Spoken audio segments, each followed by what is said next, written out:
and what his mother had always dreaded. He was unfit to be king as far as she was concerned. He could not succeed. Edward had been king in waiting for almost 60 years. Denied a real job, he had sought rewards elsewhere. He simply lived for pleasure. It's a great aphrodisiac when you're a member of a royal family. And he certainly was a man who took advantage of whatever was going. Once king, he turned himself into a figurehead surrounded by pomp and circumstance. He was a very, very visible king. He loved ceremonials, and he was tremendously good at it. He was, in the words of the song, doing what comes naturally. But the prince who scandalized Victorian society and became a king who indulged his passion for royal pageantry turned out to be the role model for modern monarchs. The future King Edward VII was born in 1841. This family portrait, painted when he was 5, hints at what would become the central conflict of Edward's life: his relationship with his parents. The Queen and Prince Albert looking regal, the Prince with an admonishing finger towards his heir apparent. Victoria looking out to the world, not looking at her family at all, in regal serenity. Edward carried an extraordinary burden of expectation. Victoria announced the birth of her son and heir to a relation by saying, "He is to be called Albert, and Edward is to be his second name. You will understand how fervent my prayers are to see him resemble his angelic, dearest father in every..." She and Albert certainly had a very passionate marriage. That in some way explains her relationship perhaps with her children. Sometimes the children of lovers are orphans. That's what happened to the royal children. They were somewhat excluded from the bond between their parents. Edward's isolation was increased by his parents' other mutual passion, the family business. These twin desks pushed close together like that symbolise absolutely the royal firm, the king and queen as a partnership, as a ruling partnership. Victoria's desk with her pictures on it, with all her writing implements, the knobs to call the servants. Albert's desk with his blotter, his inkstand.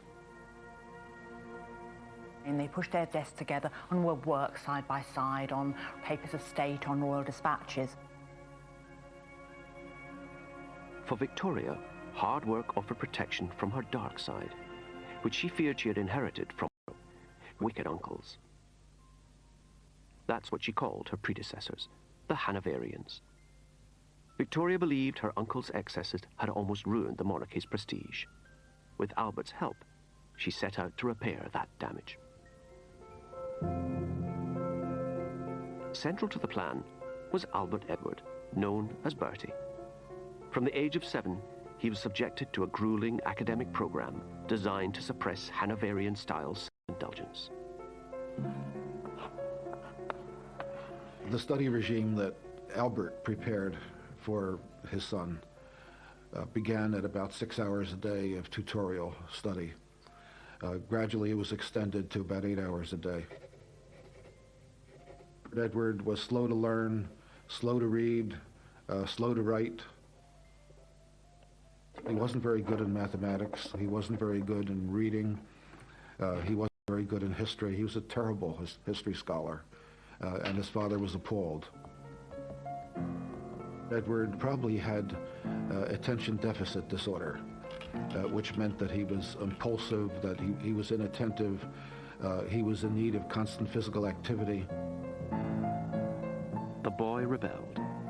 His tutor described how once Bertie had thrown dirt and swung a large stick at me.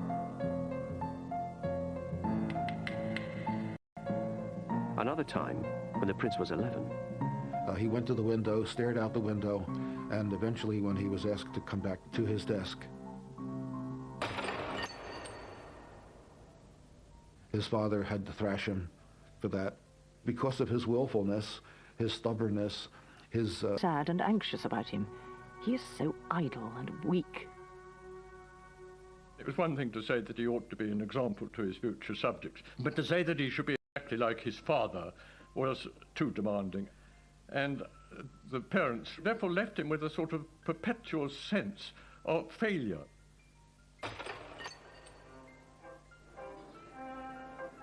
A rare break from this misery came in 1855. The 14-year-old Prince of Wales went with his parents on a state visit to the court of the Emperor and Empress of France. Now, they were exactly the kind of people that suited the temperament of the young Prince of Wales. It was unlike his own parents.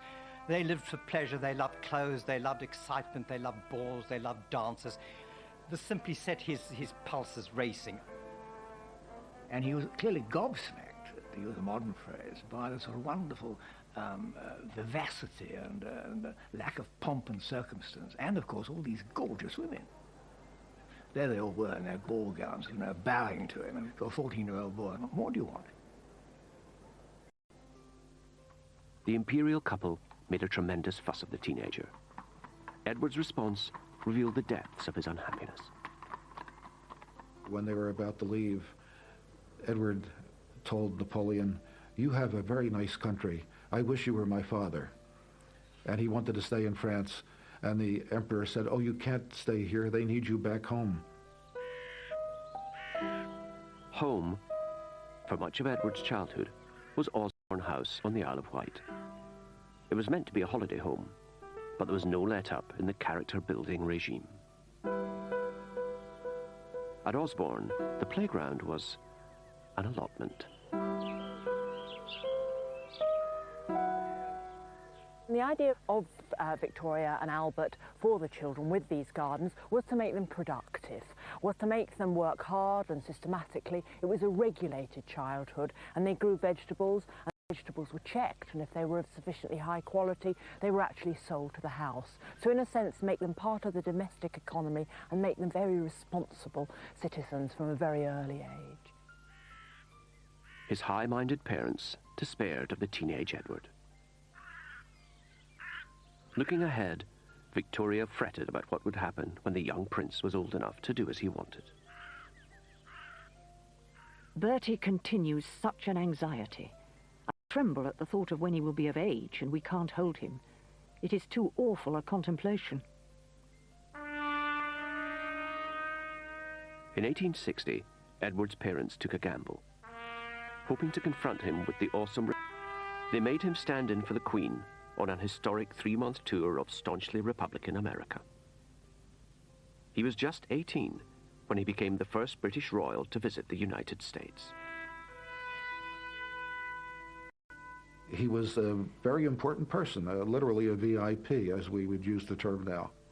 At almost every stop, there was a ball in his honor.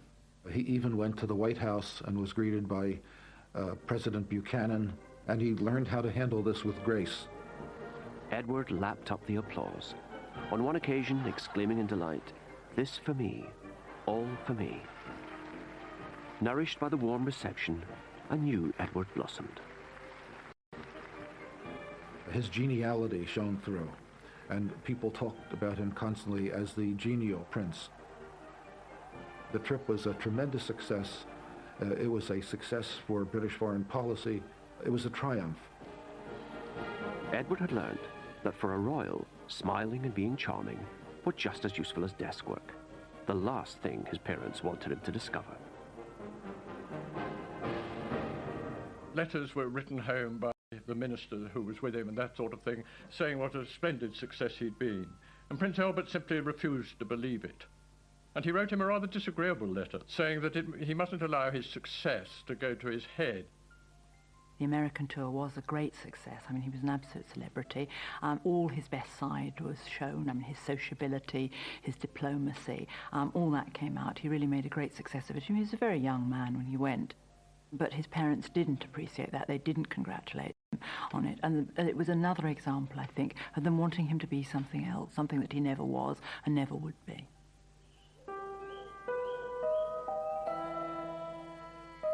On his return, Edward was told to reapply himself to the doomed attempt to be like his father. He was now to become an intellectual.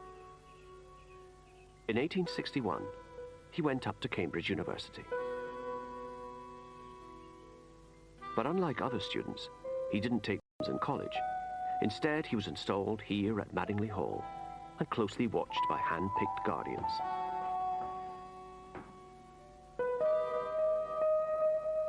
When we realized that Madingley Hall is 4 miles from the campus of the university, we understand something of why he was here. The royal family did not want him with undergraduates. They didn't want him too close to the decadent gentlemen who were students at Cambridge. But Edward invited some fellow students to Madingley. Among them was Nathaniel Rothschild, who wrote, I received an invitation to dine at the lodge on the 28th to meet the Prince of Wales. The Prince is kept very strict and cannot even ask anyone to Madingley. He is very fond of riddles and strong cigars. If he followed the bent of his own inclination, it strikes me he would take to gambling, and certainly keep away from the law lectures he is obliged to go to now.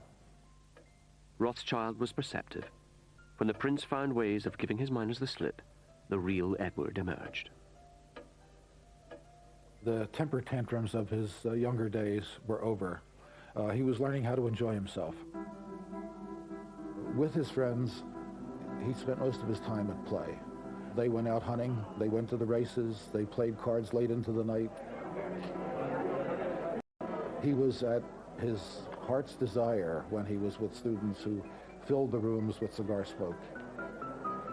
At university, Edward learned little that his parents approved of, but he did develop a gargantuan appetite for sensual pleasure.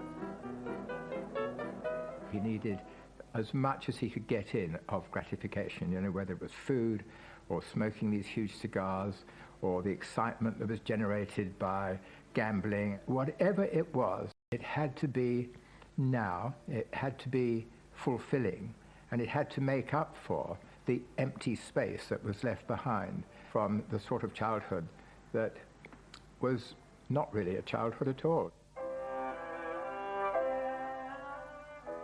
Cambridge would provide the backdrop to the greatest crisis of the Prince's life, all because of a practical joke by some of Edward's raucous new friends. They contrived to get a young lady of what I think is called easy virtue, called Nellie Clifton, to get into his bedroom one night and to stay the night with him. He was delighted by Nellie Clifton, and apparently everybody knew that Nellie was now a mistress of his. Albert found out and was appalled. I write to you with a heavy heart on a subject which has caused me the deepest pain. I having to address my son as one who has sunk into vice and debauchery. Victoria, don't forget, and of course her husband Albert too, were very anxious about her mad, dissolute uncles. Anything that suggested a sort of throwback to their dissolute ways appalled them. Edward, after all, was the heir to the throne, and he had to live a life which was exemplary, as a sort of a monarch to be respected, not a monarch of license and carnival. Both parents overreacted, deeply concerned, and decided that he must pay a visit to the Prince of Wales at Cambridge. Albert was in no condition to make this journey. Albert at this point was a sick man. He was very likely dying of cancer. We know from the symptoms that he expressed in his diaries and in his letters that he knew that he had something inoperable and that he didn't have long to live. Not wishing to be overheard, Albert took Edward on a long walk to lecture him about what he called the evil deed. The weather was poor. It was cold. It was November. Albert almost certainly caught pneumonia. He took to his bed as soon as he got back to Windsor, and in 2 weeks he was dead.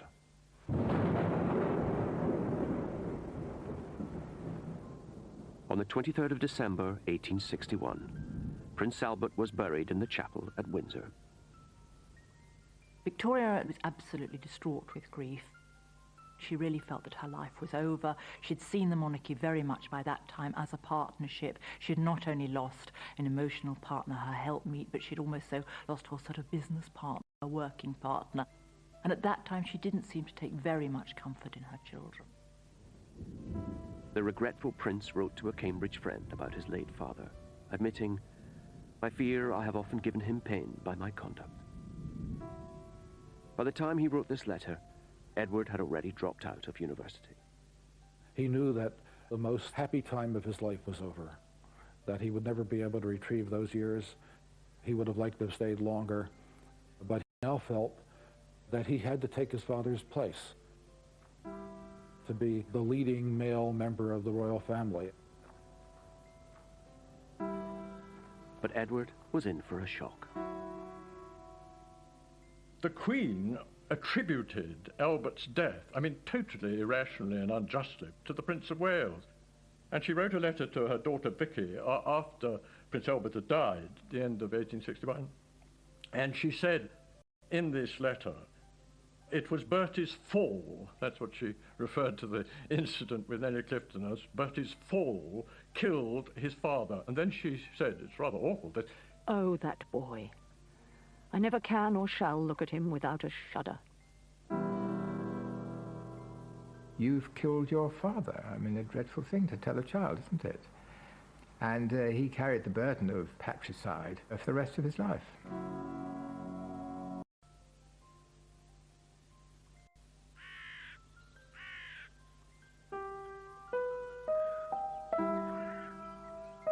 Queen Victoria mourned her dead husband, Prince Albert, with the same single-minded passion that she had loved him. Here at Osborne, there's a painting of Albert, painted in fact in the year of his death, 1861. And if we cross to the other side of the fireplace, there is a marble bust of Albert, and over there there's another portrait of Albert sitting looking relaxed. If there was an important matter of state or family matter which concerned her, she would actually go and consult with the bust of Albert. You know, Albert, in a sense, presence was everywhere for Victoria.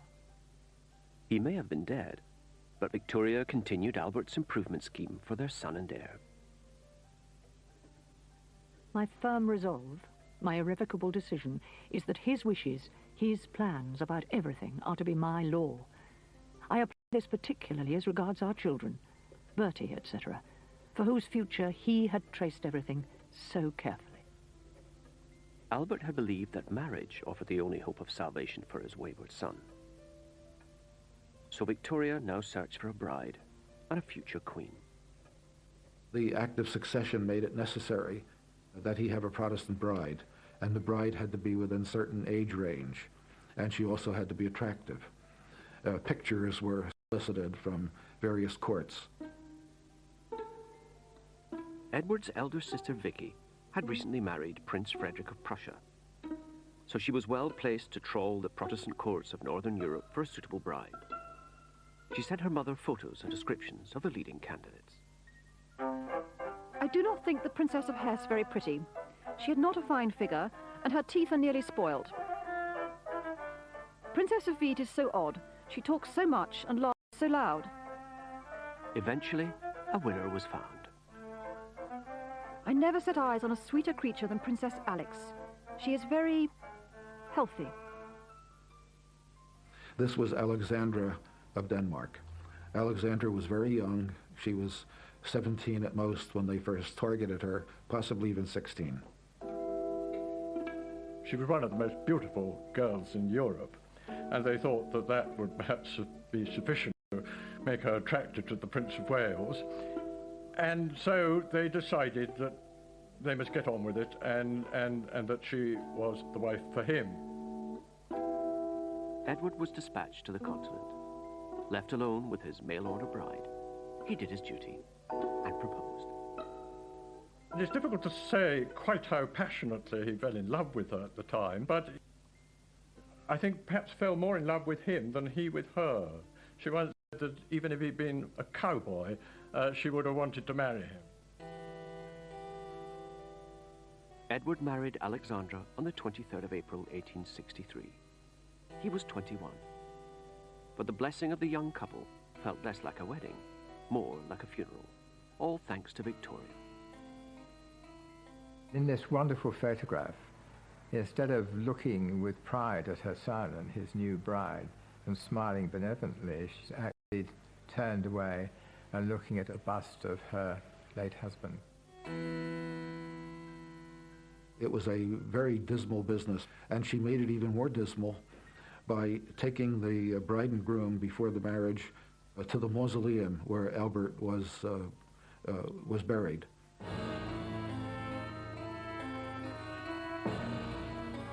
She's saying, this is the father that would have been there to bless you, and this is the father that is always there. This is the father to whom you have to live up. It is a most poignant picture.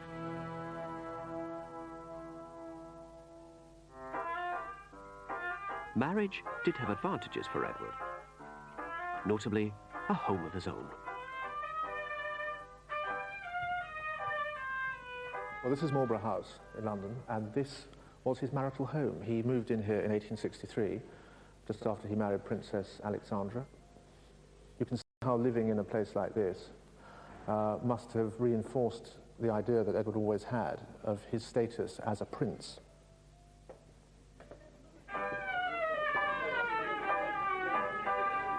Independence liberated Edward's natural instincts, which his parents had tried so hard to suppress. He and Alexandra held parties every night, and few would refuse an invitation from the Prince of Wales. Soon, Edward and his smart friends were known as the Marlborough House set.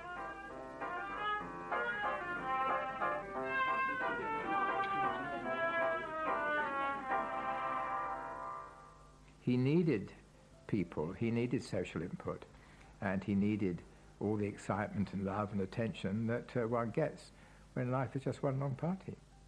Victoria was not amused. She felt that Alexandra was not very clever and had not acted as the sobering influence which she had hoped for. I fear Bertie and Alex will be nothing but two puppets running about for show all day and night. It is regretted by everyone. The marriage worked for a time because Alexandra was liberated just as the prince was liberated by the marriage, but it ended. Years of marriage, Alexandra bore 2 children. Then during her 3rd pregnancy, she fell seriously ill.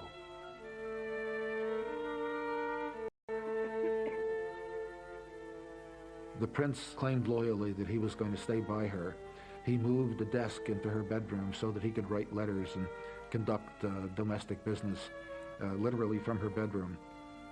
But then her mother came from Denmark to help take care of her, and he was liberated from having to be a loyal husband. That was the end of it. After that, the marriage went steadily downhill. Although he had tried hard to behave like his noble father, Edward was no Prince Albert. He took a long time to grow up. He probably, in retrospect, married too young. He was only 21 when he got married. Never really had time to sow any wild oats. And I think probably he wasn't a very likable young man and not a very intelligent young man, and probably rather boorish and self-centered and arrogant.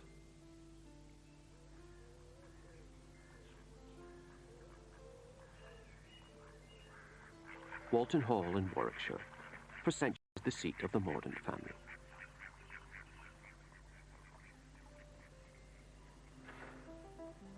A member of that family, Elizabeth Lady Hamilton, has written a history of a real-life Victorian melodrama that took place here. It involved Edward and the owners of the house, Sir Charles Mordaunt and his wife Harriet. Sir Charles was a country gentleman, and he was not in the smart set at all, whereas his wife was. She married Sir Charles for his house rather than for himself. That was my impression. And she had become friendly with the Prince of Wales. Sir Charles was warned that the Prince of Wales had a little eye for his wife, and he was absolutely determined that the Prince wouldn't be invited to come here. But in the summer of 1868, Sir Charles went on a fishing holiday to Norway, and Edward raced up to Walton Hall. He had invited himself to view some grey ponies that Harriet had bought from the royal stables. There she was, wheeling around, looking very pretty, I'm sure.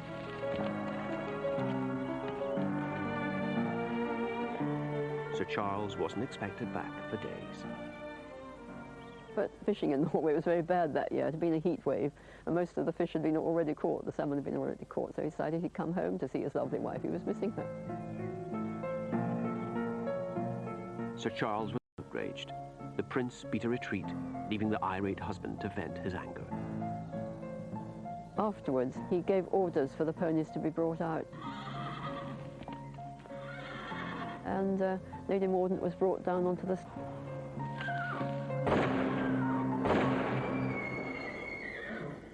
And then the following year, Lady Mordaunt gave birth to a baby here at Walton Hall.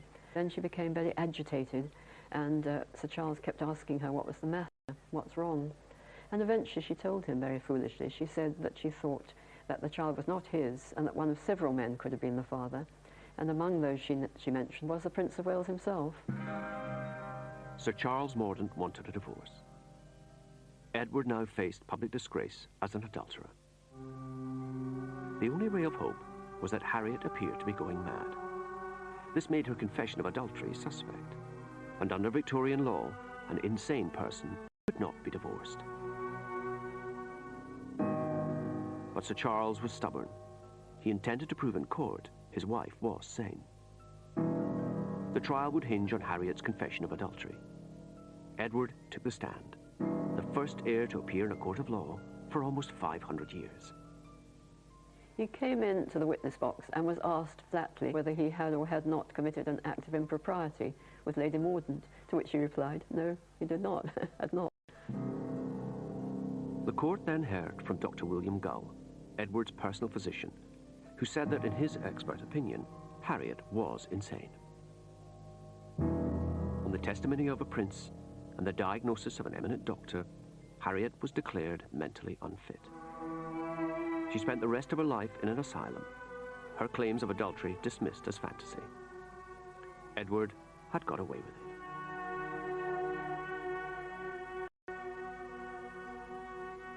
He has the opportunity, because of his very specially elevated status, to be above the normal sins that ordinary people get stuck with.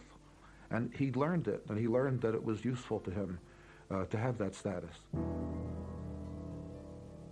By the time he turned 30, Edward's relationship with Princess Alexandra was a marriage in name only. And for the rest of his life, he would enjoy a string of exotic affairs.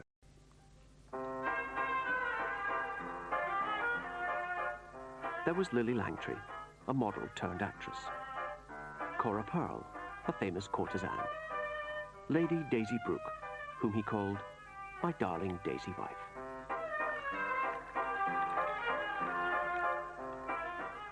Any Prince of Wales, he can simply, the opportunities are absolutely endless. And once women realized what he was like, he in a way became fair game for any kind of adventurers. At house parties, he would sleep with a woman for one night. He might go to Paris, sleep with a woman there. In Paris, there was a can-can dancer at the Moulin Rouge. Well, frankly, he went to brothels when he was in Paris. This was one of the great attractions of Paris for him. And which I'm as anxious as ever to obtain. Queen Victoria was a busy monarch. She worked her way through the red boxes which contained government papers, commenting and interfering. Her late husband, Prince Albert, had helped with her workload and even had his own key to the boxes.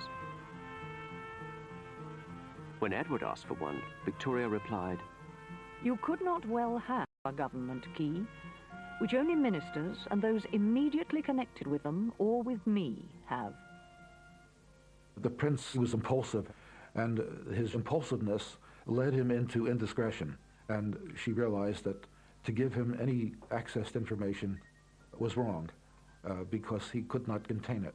She wanted to keep in full control, and so she was very, very reluctant to let him see government dispatches or any Foreign Office documents or anything like that. In many ways, she fueled the fire of Edward's rather unemployed youth style of life, because he wasn't seen to have a role in it. It must have been very frustrating and somewhat humiliating.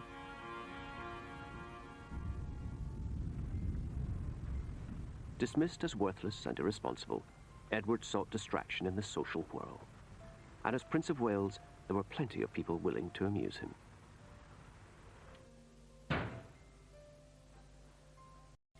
Christopher Sykes is a descendant of a leading member of Edward's Marlborough House set. It's rather lucky that great-great-uncle Christopher left us this fantastic legacy in the form of these wonderful photograph albums, which really chart his social life. There is Christopher Sykes. Oh, he's enormously tall. That's the Prince of Wales looking very young with a jaunty bowler hat. I mean, the Prince Edward was a pleasure seeker.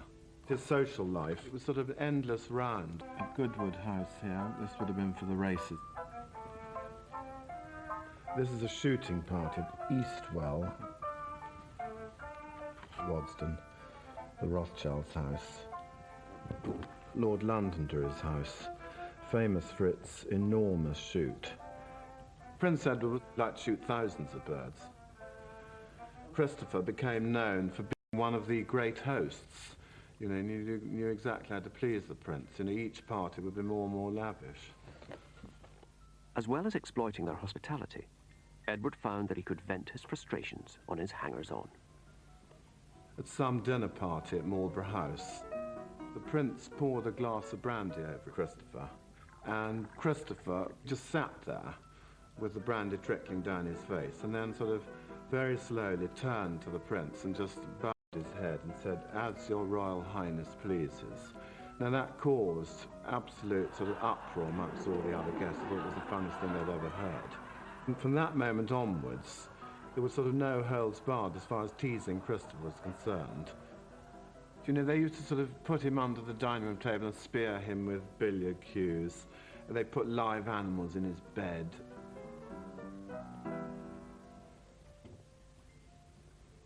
Well, he was a bit of a bully, Edward.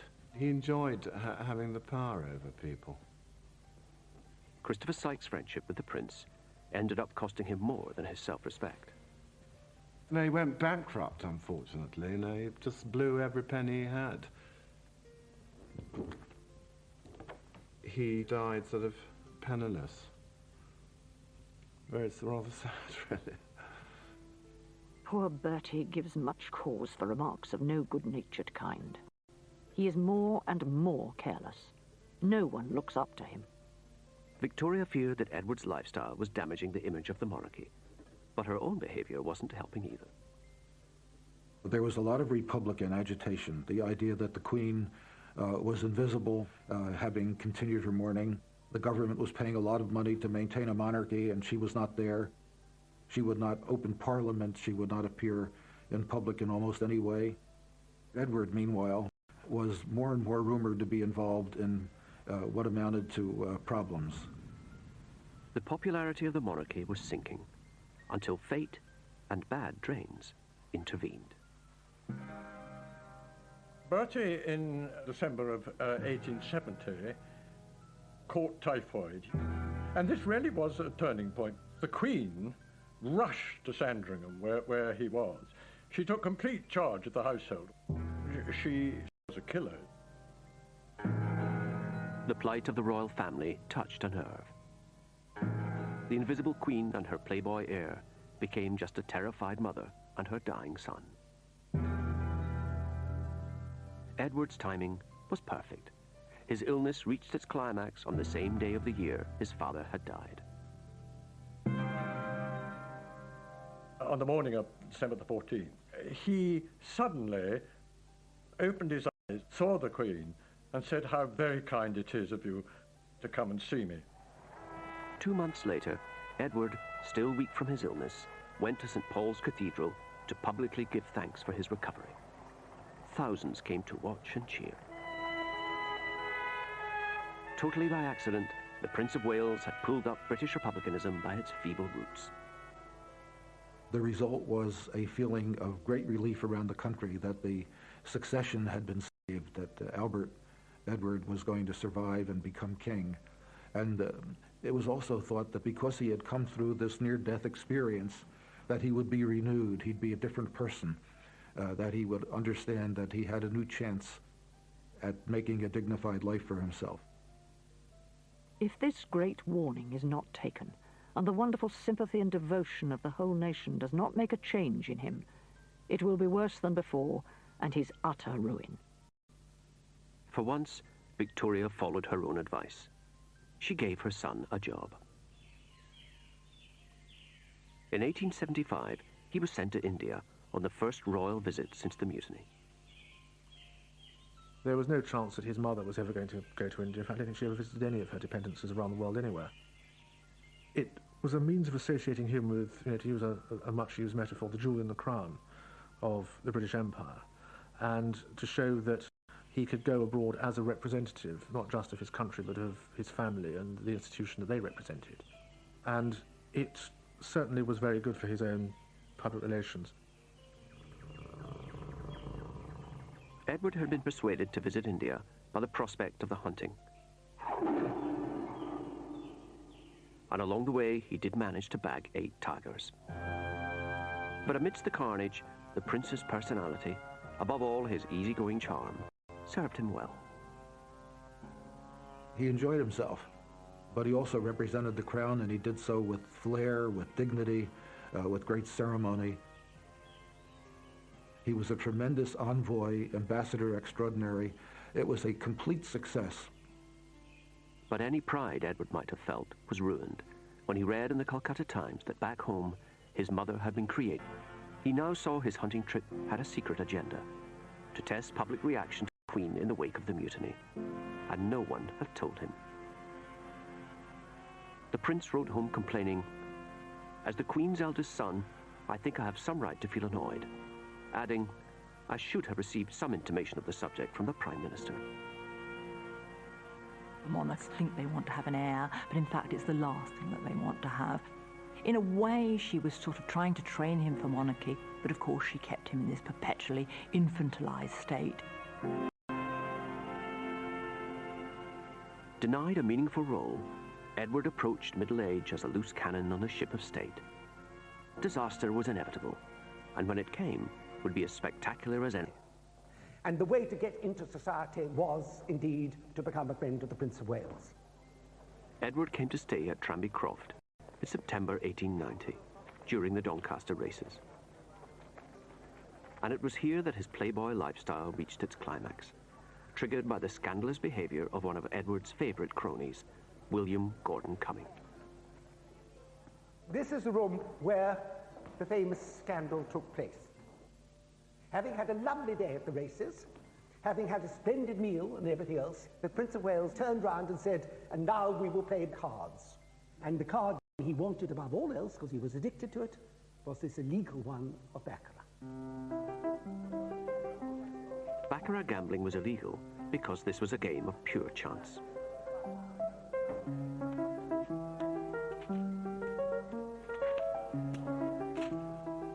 Edward's easygoing set flouted the law.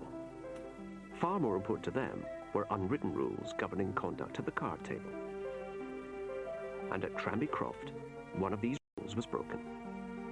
The son of the household, young Mr. Wilson, thought he saw Gordon Cumming cheating, and moving his counters after the stakes had been agreed.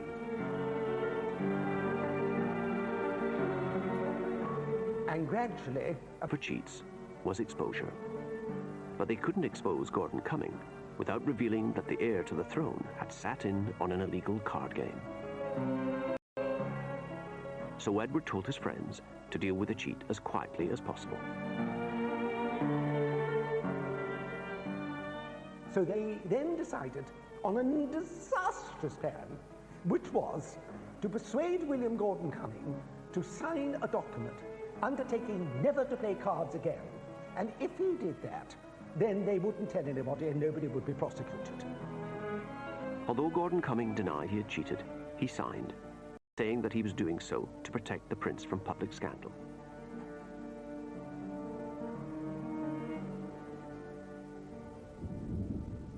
And there the Tranby Croft affair should have ended. If only those in the know could keep their mouths shut. It is believed that the Prince of Wales told one of his friends, a lady called Daisy Brooke. Now, Daisy Brooke's nickname gives her away. She was known as the Babbling Brook. Soon, the whole of London was talking about nothing else. Now the secret was out. Gordon Cumming had to defend his reputation, so he sued his accusers for slander. Although not a defendant, Edward was summoned as a key witness. This was very embarrassing. Age 50, he would be in court again.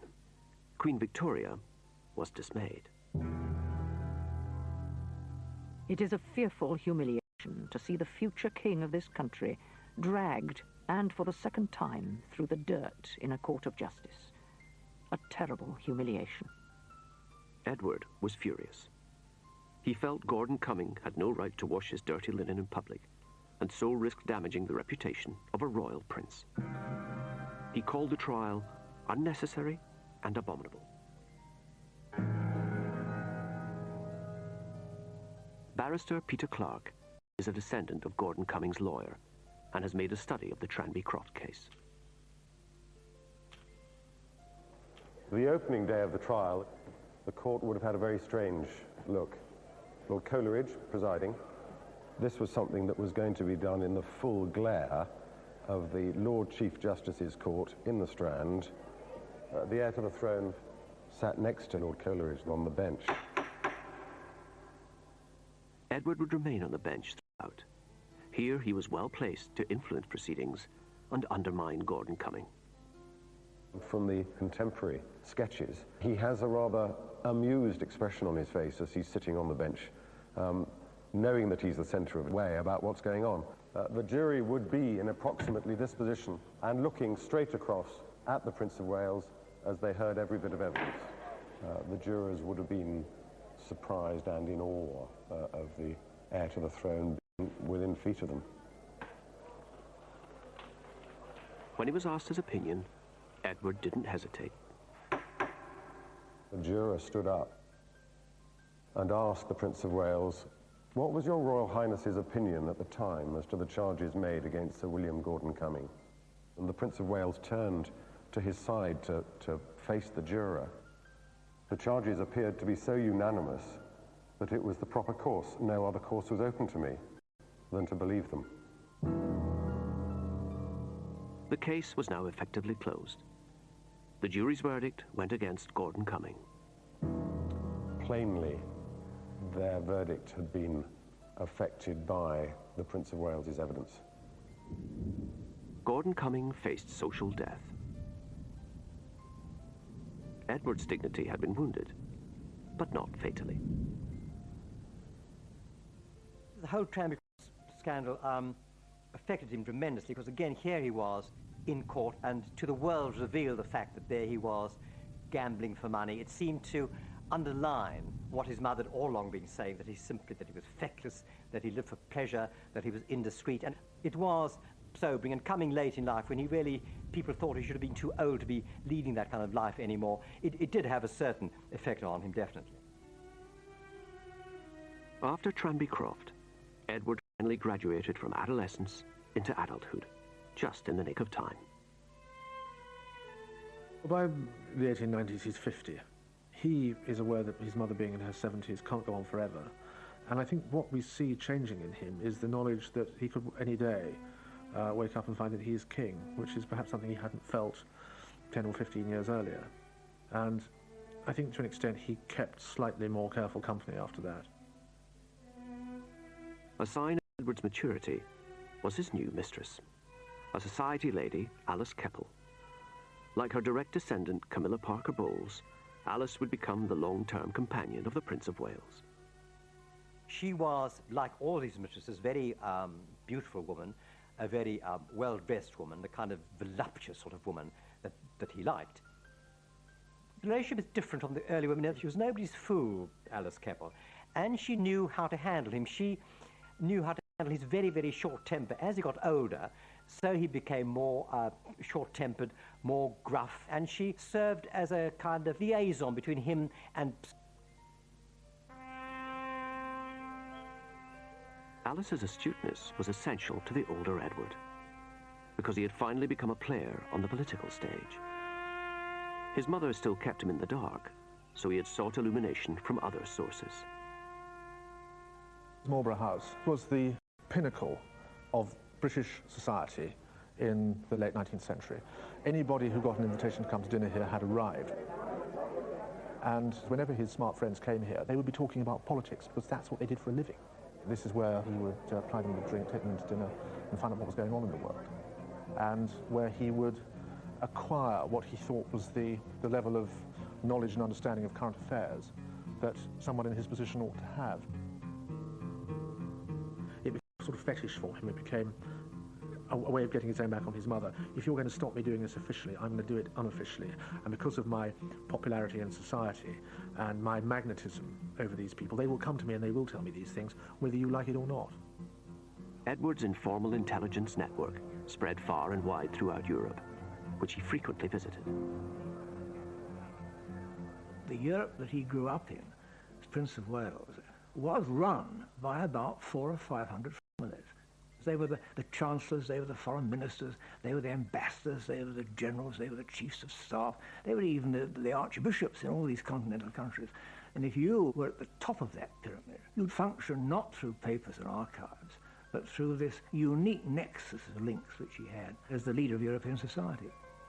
Edward became known as the Uncle of Europe, and a frequent topic of conversation at his dinner table was the aggressive behavior of one of his nephews, the German Emperor Kaiser Wilhelm. The Kaiser was always banging on about being emperor. There was all this bombast, always this show of total unpredictability. He did perfectly calm and peaceful for a month or two at a time, and then suddenly something would get hold of him, and he'd make some great undramatic, bombastic, arrogant speech, which would set the whole of Europe twittering. They'd say, good God, what's Germany going to do now? Although 18 years his junior, the Kaiser had what his uncle didn't have: power. He dismissed Edward as that vain old peacock, and Edward's dislike of his nephew was no secret. To describe that relationship briefly, one could only say that it was bad on both sides. It involved imperial rivalry, it involved naval rivalry. The Kaiser built an enormous navy, which only could really be directed against us, or at least so Edward thought. For Edward, German power. His other major anxiety was his mother's seclusion. These 20 seconds of film offer an exclusive glimpse of the Widow of Windsor. To the general public, the Queen remained simply invisible. She was very anxious never to have anything that was vulgar, and the idea of spectacle and pageant was not her idea of how a monarch, a dignified monarch, perhaps behaved. Edward, however, believed monarchs were there to be seen. Wanting himself to inherit a throne that is popular, he sees that he's going to have to spend his years as Prince of Wales doing things that will maintain its popularity.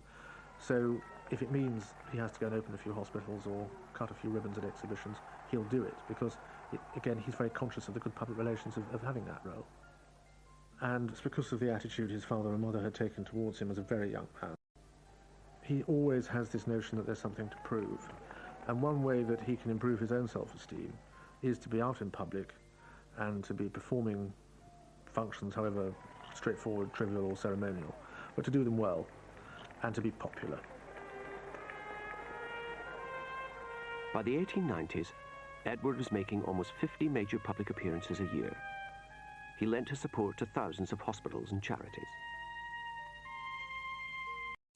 While Edward added royal glamour to good works, in return, some much-needed civic virtue rubbed off on him. Even his mother noticed how popular this made him. Edward was instrumental in persuading her that, after all, she needed to get the goodwill of the people, to become more of a, as it were, of a people's monarch, to reinterpret the role of a monarch a bit more broadly and be prepared to be seen. Edward persuaded his mother to celebrate the major anniversaries of her coronation, the Jubilees of 1887 and 1897.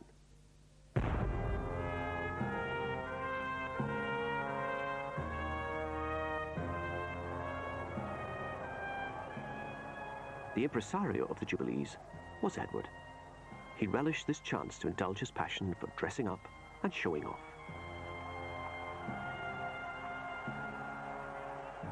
What both the Jubilees mean to him is that because he has has now for 25 years been, as it were, the centre of social life in this country, then naturally he... Left, the Queen took my hand and repeatedly kissed it.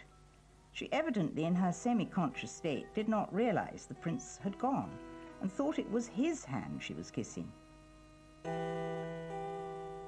Victoria's dying thoughts reflected her lifelong anxiety about the succession, as Reed's diary reveals. She looked in my face and said, "I should like to live a little longer, as I have still a few things to settle.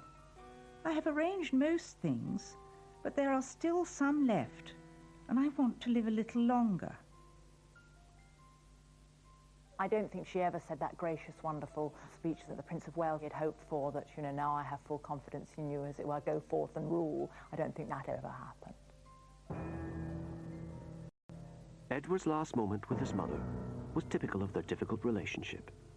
It was spoiled by the presence of his arch-rival, both personally and politically, Kaiser Wilhelm. Prince Edward did not want the Kaiser to come. None of the royal children wanted the Kaiser to come, but he professed a great love for his grandmother. He insisted that he wanted to be there, and he came. 22nd of January. The Queen is sinking. I had for the last hour been kneeling at her right side, supporting her in a semi-upright position, helped by the Kaiser, who knelt on the opposite side of the bed.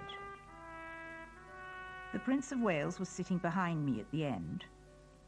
All the rest were round about. Her pulse kept beating well till the end, to close her eyes.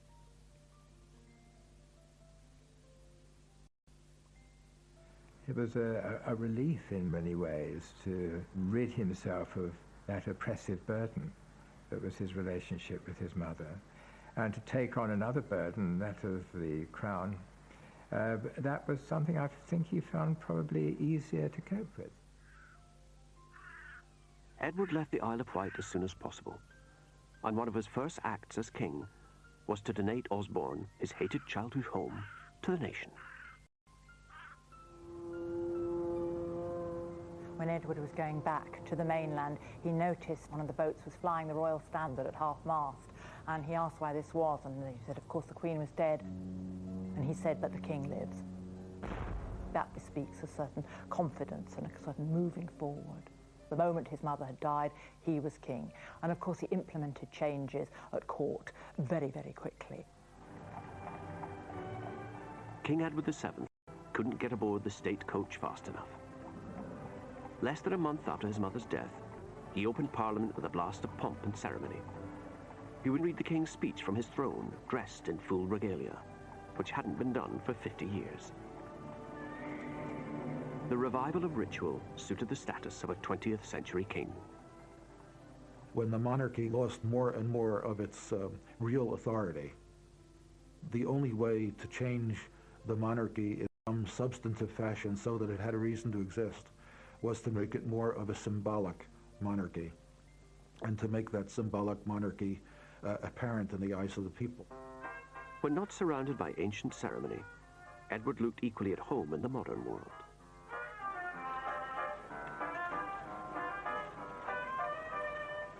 And he was always interested in new fads and fancies. He was for every one of them. He learned how to ride a bicycle, for example, because it was a new fad. He took up golf briefly. Edward always liked new things.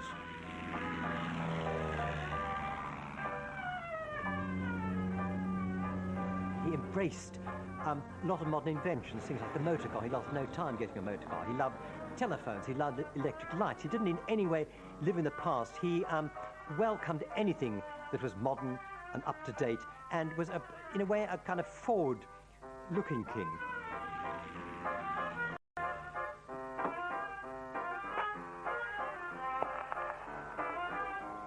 It was the beginning of a new century. Edward was determined it was going to be a new form of monarchy, very much the end of a Victorian era, and the beginning of an Edwardian one, that long Edwardian summer, which ended, of course, in the First World War. But he played a central role in forging the alliances which would fight it. He sees the role of the monarch in a not entirely logical way. While I think he would recognise that he had to act on the advice of the Prime Minister, There are certain areas in which he is passionately interested. I'm thinking particularly of foreign affairs, where if he has a view, he will make that view known, and he will expect his view to be taken seriously. And it was a difficult time for everybody as a result. The king feared his bumptious nephew, the Kaiser, might lead Germany to war with France, a country Edward visited devotedly every year, but which few in Britain seemed to care for. France was what we might call the traditional enemy. We fought the French in the 18th century, we fought the French in the Revolutionary Wars, we fought with Napoleon. There was a long, long tradition of enmity. The Prime Minister, Arthur Balfour's solution was to sit on the fence and let these two titans slug it out, a policy called splendid isolation. The king hadn't been sympathetic to splendid isolation. He had this great love of France. He didn't like his nephew, the Kaiser. He saw the French as a natural ally against a ruler that he, and a country and a culture that he regarded as deeply antipathetic. So Edward set out to redraw the political landscape. The uncle of Europe would show Britain and France that they could be allies. For help, he turned to a Portuguese diplomat, the Marquis de Sovaral. He was nicknamed the Blue Monkey. He was really the darling of Edwardian society. Everybody knew him, very good looking in a sort of rather tough way, but immense charm. He was the one man with whom Edward, when king, shared all his secrets, including the great one of all. March the 1st, 1903, he gets his friend Sovaral, comes to Buckingham Palace. And the king said to Sovaral, look, I have to make, really it's time, the moment's come, to make a highly important political visit to the French president. Then he goes on to say, nobody here knows a thing about it. I haven't told the Prime Minister, I haven't told the Foreign Secretary, I haven't told my wife. This is between you and I for the time being. Now, you simply drive a coach and horses through the British Constitution by planning a highly important political trip without telling a Prime Minister, a Foreign Minister, or anybody else, just your chums, the Portuguese, the Marquis de Sovaral. Sovaral arranged for Edward to be invited on an official visit to Portugal. But the Foreign Office, the Prime Minister at the time, had no interest in doing this. And, they may well have been right not to do so because of the dangers of provoking the Germans, who were rearming at this stage and who were already talking about fears of encirclement. It was an incredibly delicate situation. The government was discouraging. It warned of the hostile reception the king could expect in France and urged him to keep his visit low-key and informal. Edward replied that the visit should be as official as possible, and the more honours paid to him, the better.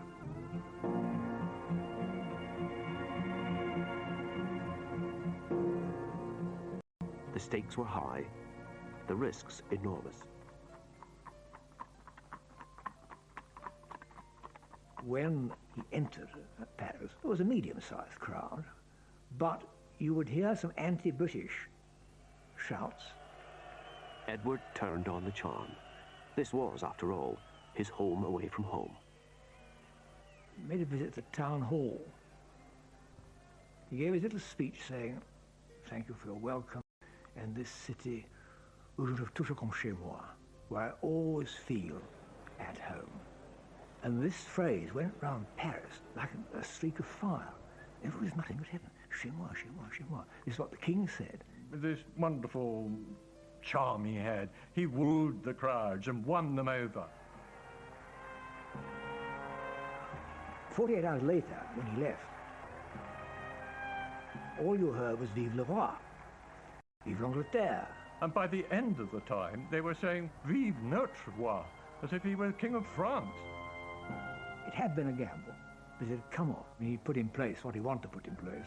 It was the understanding with France.